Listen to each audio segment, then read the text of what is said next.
What is going on, YouTube? This is Lamont at Large. Today I'm at the Oakwood Cemetery here in Huntsville, Texas, and this story right here is a follow-up to what I did on this case a couple of years ago.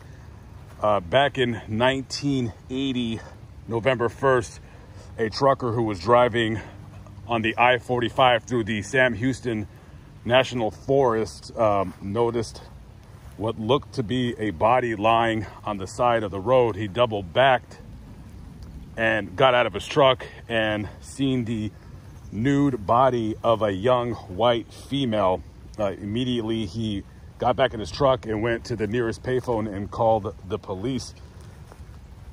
The sheriff's department came out and had a crime scene on their hands. They had a young white female who looked to be between the ages of 14 and 18, dead via strangulation.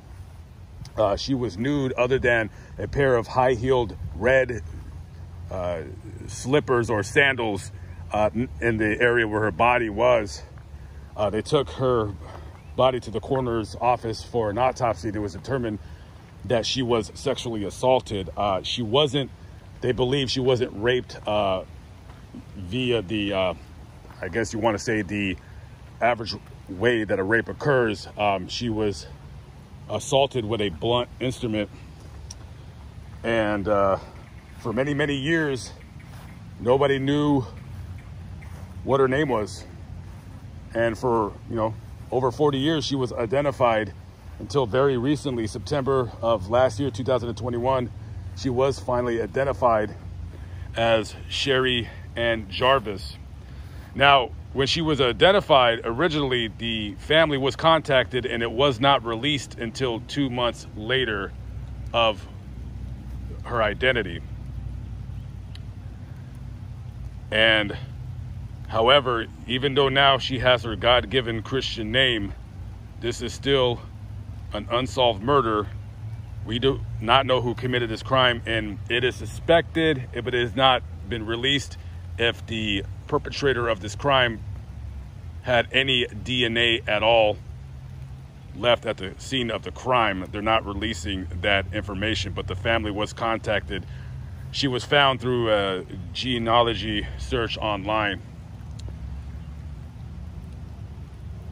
And apparently she had run away from home. She was having problems over there. She was being truant at school, and she was placed in the custody of the state, and she ran away. And I believe the last time her mother had any contact with her was in 1980, sometime in August. She mailed her mother a letter from Denver saying that she didn't want to be taken away from home and that she was looking forward to coming back. Several people in the area had identified her through the pictures of her body that was circulated around town.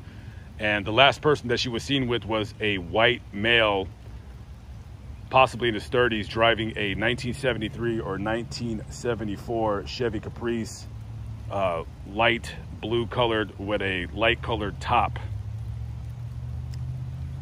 She was going around town asking how she can get to the Texas Department of Corrections Ellis unit. And of course, the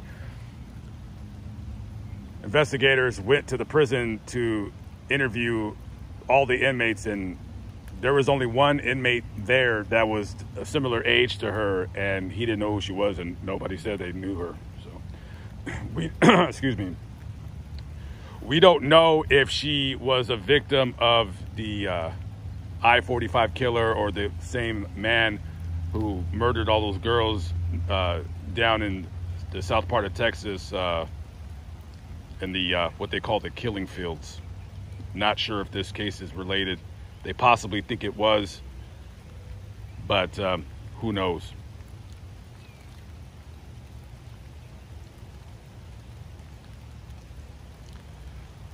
I'm glad that they got her a new stone.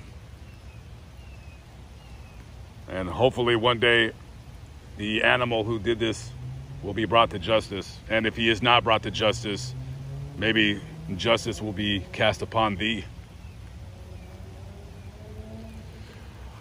Okay, guys, I'm Lamont at Large. I'm signing out. I will catch up with you on the next video. Peace out.